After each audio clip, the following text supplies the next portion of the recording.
Hello. You know, the mind is a very crafty thing, and it has a purpose. It is a very powerful tool. And when a person is operating correctly as a unique individual, the mind serves as an outer authority. And the mind is able to do this out of open centers. These open centers are pockets of receptivity within a being.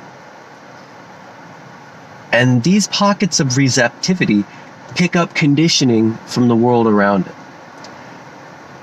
So the wisdom of the mind comes into place when the mind is able to recognize the conditioning for what it is, as conditioning.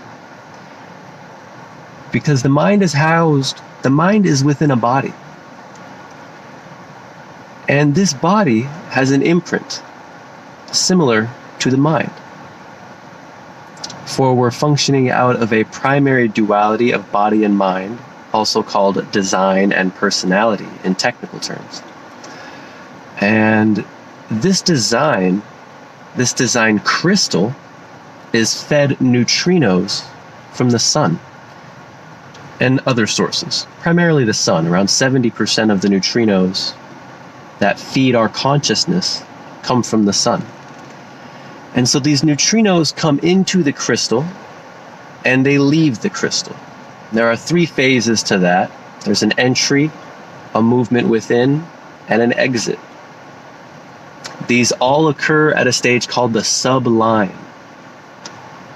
A line exists within a hexagram of the I Ching, which is 6 lines on top of each other. That might be a solid line or a broken line, like 2.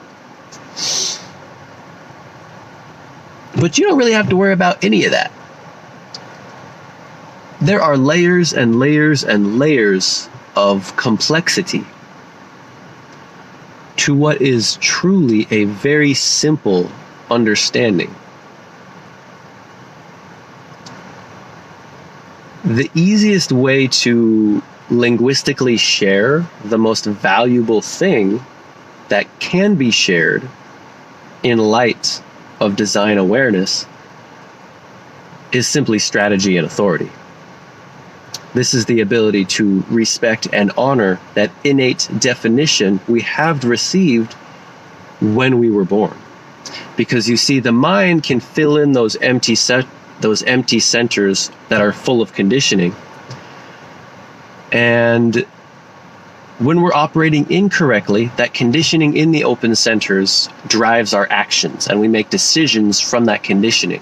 Say, for example, somebody tells you to do something, or the world makes you think a certain way, that a certain behavior is or is not okay. That is a conditioning from the world, rather than internally knowing your opinion or your stance on a situation.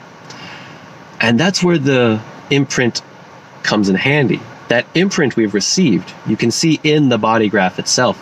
It shows the reliable themes that we will experience in our life. And when you're looking at a body graph, you will see many lines going from these 9 centers, and these lines will be colored in with either a black line or a red line.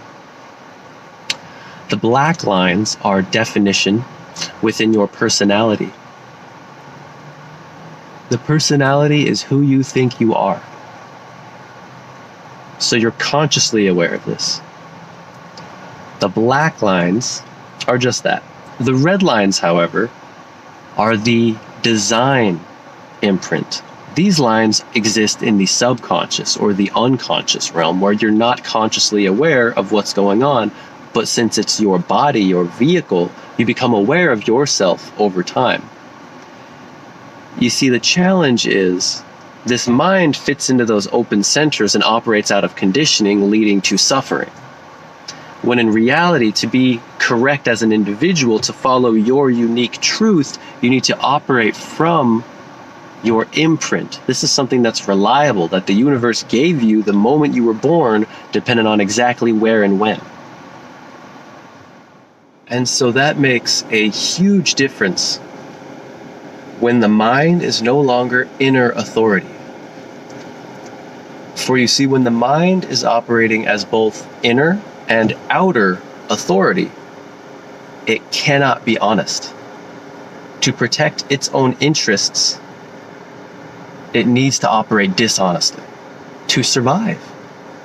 It's a powerful survival technique.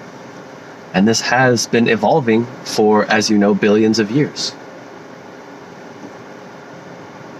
And so the beauty is we have the opportunity to actually go beyond that natural evolving lowest common denominator survival package, and we can actually go beyond just surviving, and we can go towards that beautiful state of thriving, of really being an integrated human being and doing what you're meant to do, and the most enjoyable thing of living without resistance. It's a beautiful life.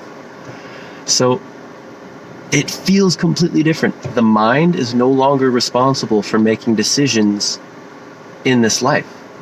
So I don't think about what I'm going to do. Like, I don't make detailed plans and think things through, because that's a waste of time. My mind does not have the right telling my body what to do. My body thinks for itself. You see, I have somewhat of a blessing in this sense that I have lots of definition within all of my lower centers. And so my body somewhat runs itself very homogenized. Not homogenized, but very harmoniously. My root, my solar plexus, my sacral, my spleen, and my heart are all defined. And these, combined with the throat even, all of these together create a very powerful survival system. My undefined centers, personally, are the G center, the third eye, and the crown. And so these have given me lots of opportunities in life to learn about what it's like to think about what doesn't matter to me, what it's like to pretend I'm certain, and what it's like to look for love. All three of those things are operations from the mind, filling in open centers and operating from conditioning, leading to suffering. However, when I operate from the imprint the universe gave me, my born definition, things just flow. You see, I am a generator with an emotional authority. This means I make my decisions over time, and not only that, I respond. So my key as a generator, which is like 70% of the population, we wait in life for the opportunity to respond, because our aura as a generator brings circumstances to us that we then respond to. For the sacral center, when it is defined, this is the universal life force, that house of Kundalini energy. Well, within every generator, that is defined, and it's alive like a motor, and it pushes them towards everything they do. This creates a response towards anything in the physical plane. You see, the power of strategy and authority is that by following this, you gain stability on the material plane. No amount of money, no amount of external source, no simple wishful thinking can provide you stability on the financial, on the physical plane, on this material world. You see, finances are just something that we made up as a society in our heads. You know, it's a concept. It's not related to the physicality of matter and form in this world. Whereas operating correctly as an individual that is perfectly unique, which you are, will give you the strength to be yourself, and you'll find yourself at the right place at the right time. Having a good time because you recognize your mind doesn't make decisions. You've allowed that to release. Myself, it still happens sometimes, you see? My mind thinks on its own sometimes. And that's just purely the conditioning. And I recognize that. I embrace it even. You see, the thing is when you're operating from that conditioning out of the mind for a survival pattern, it's happening compulsively. It's happening on its own.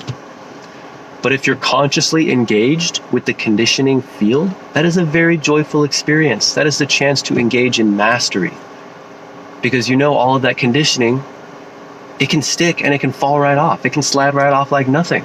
Because you know who you are. You know what you are. You know the difference between the real you and just conditioning somebody gave you. And it's just the coolest thing ever. And I hope you're doing well. Talk to you again soon. Peace.